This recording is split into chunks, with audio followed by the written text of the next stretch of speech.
So today we're talking about graphing parabolas. And we have this general form, y minus k equals a times the quantity of x minus h squared. Okay? And our vertex is going to be hk, and that a gives you your width. All right, so let's take a look at what this graph might look like. Well, normally when we graph linear equations, a lot of times we look at a table. So let's take a look at a table and see what that does for us. All right, so what are some easy numbers to plug in here? Well, if we look at this, this value right here, what could make that 0? -3. So if we plug in -3 for x, what is that going to do for y? All right, well, if this is -3, then that becomes 0, and we subtract the 2. So we have the point -3, -2. So we have -3, -2. Okay? Let's see. What if we plug in a 1 here? Okay? So, well, let's not plug in 1. That might be a little too much.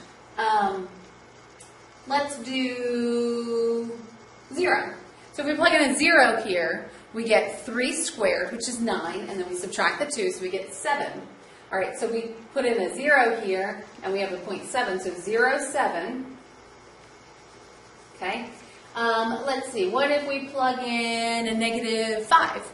Okay, so -5 plus 3 gives us -2. Then when we square that, we get 4. And then when we subtract the 2, we get 2. So we have the point -5, 2.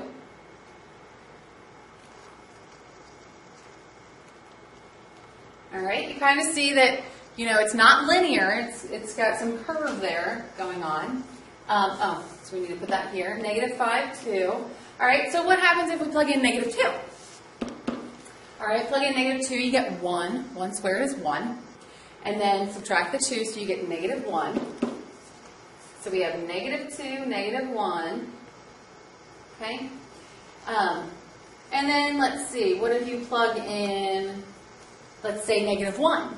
-1, you get 2. 2 squared is 4. Subtract the 2, you get 2. So you have -1, 2. Okay? What happens if you plug in -6? You get -3, quantity squared, which is 9, and subtract the 2, and you get 7. So -6, 7. And so it looks something like this. Okay? And this point right here is what we call the vertex. That -3, -2 is the vertex. Okay? And you can see that right here in your original form. If this has to be y minus k, then this has to be y minus -2. So your k is -2, right? And then if this has to be x minus, so it's going to be minus a -3 in order for that to be plus there. And so h is -3. So your vertex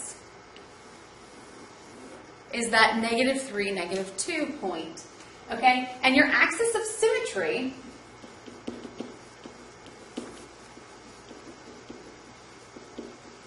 is always the line x equals whatever the x value is of your vertex. So, let's draw it like this. So your axis of symmetry runs right through that point, or that vertex.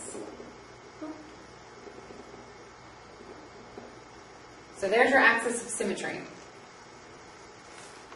Let's make that red.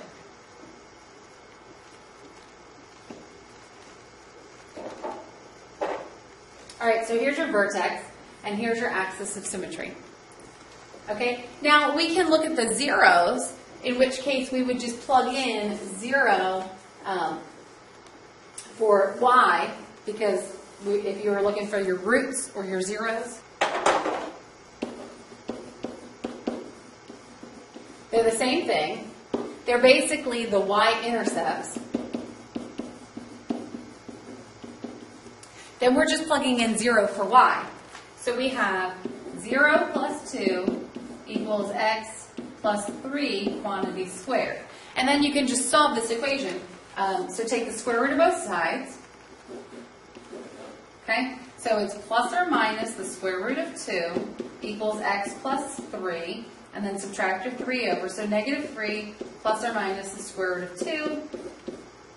And those are your roots. Negative 3 plus the square root of 2, and negative 3 minus the square root of 2. Those are your two roots. So here is your negative 3 plus the square root of 2, and negative 3 minus the square root of 2. And that's how you can graph that. Now we can graph this without making out this whole t-chart. So let's take a look at example 2. All right, so let's figure out what our vertex is first. All right, so we have y minus 3, so that's k. So k equals 3. That's a k. And then we have equals a. So a is negative 1. And x minus h. So that h has to be negative 1 in order for that to be plus 1. All right, so our vertex, so the vertex is negative 1, 3, over negative 1, sorry, up to 3, there we go, right there. Okay, so there's your vertex. Well, we know, based on the vertex, our axis of symmetry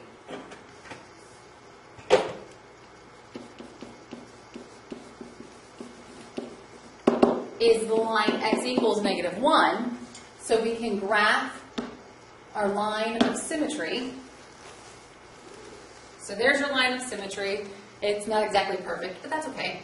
All right, so now we've got our vertex, we've got our axis of symmetry, and now we know that because A is negative, we have a downward facing parabola, okay? And now we can just find some points if we want. We could find the zeros if we want to.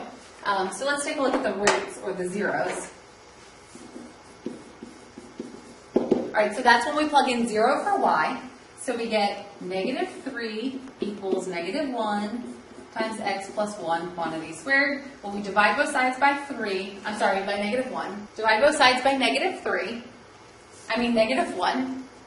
And we get 3 equals x plus 1 quantity squared. Take the square root of both sides.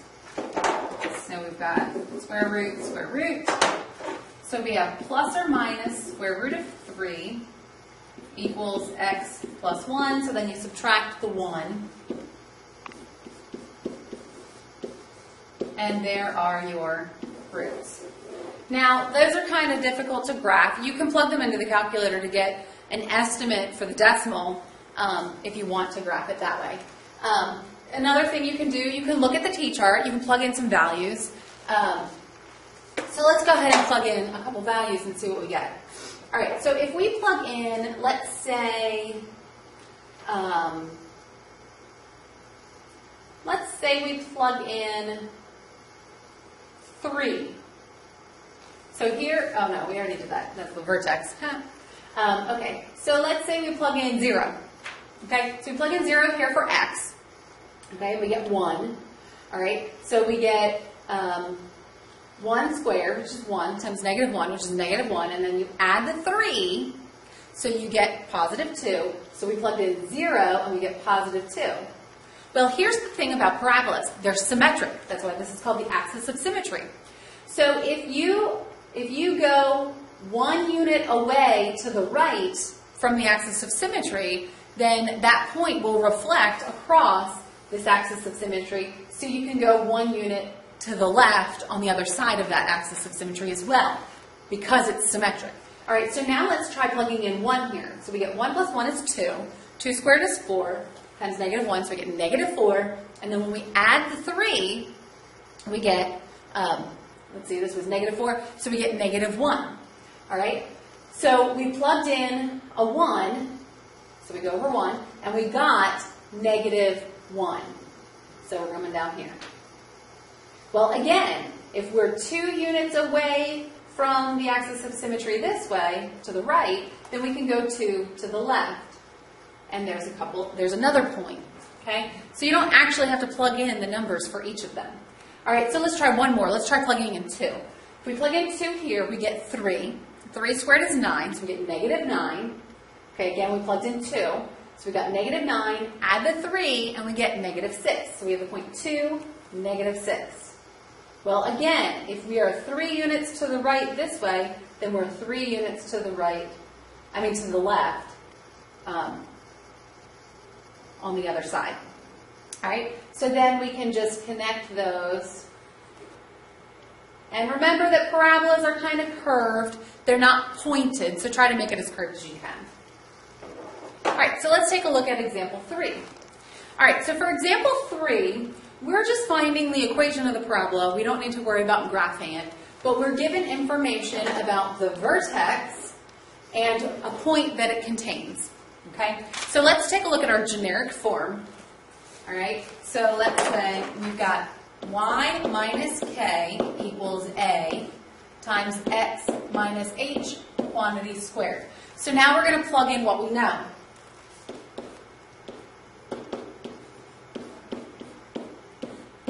All right, so we know our vertex is negative 1, so we've got negative 1 and then negative 2. Okay, so when we plug that in, we get y plus 2 equals a times x plus 1 quantity squared. Now to figure out what that a is, that's why this point was important. So we're going to go ahead and plug in that point. So negative 5 is the y value and 2 is the x value. Okay, so then we just fill in the rest of our equation. And now we can solve for a here. So negative 5 plus 2 is negative 3. And then 2 plus 1 is going to give you 3. And then we're going to square that so it becomes 9a. And then divide both sides by 9. And you get a is negative 1/3. So the equation is going to be y plus 2. You're just plugging this a back in here. Y plus 2 equals negative 1/3 times x plus 1 quantity squared. And that would be the equation of the parabola. Plugging in your vertex, your x and your y, and then figuring out what the a is based on the point that the parabola contains. All right, now let's take a look at example 4. Find the equation of the parabola having vertex 2, negative 3, and y-intercept 9. Okay, so again, let's write down the general form.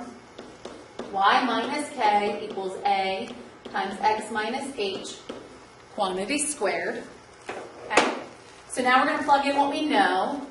So we have y minus equals a times x minus something, and that's going to be squared. All right, so we'll plug in our vertex. So we have 2, and then we have negative 3 here.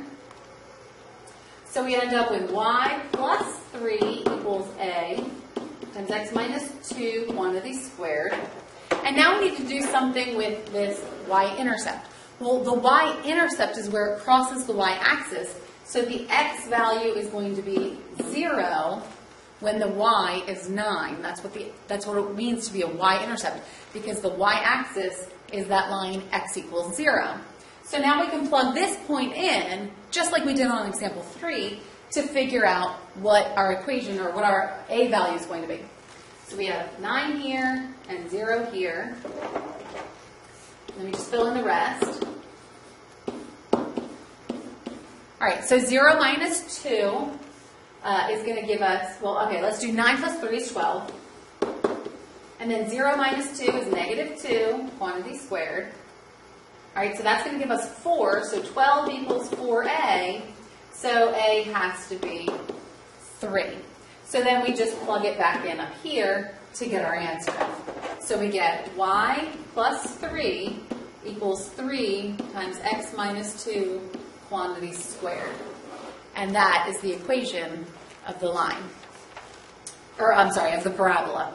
Y plus 3 equals 3 times the quantity of x plus 2 squared. All right, so we've looked at how to graph parabolas, and we've looked at how to find the equations of parabolas given the vertex and a point on the parabola.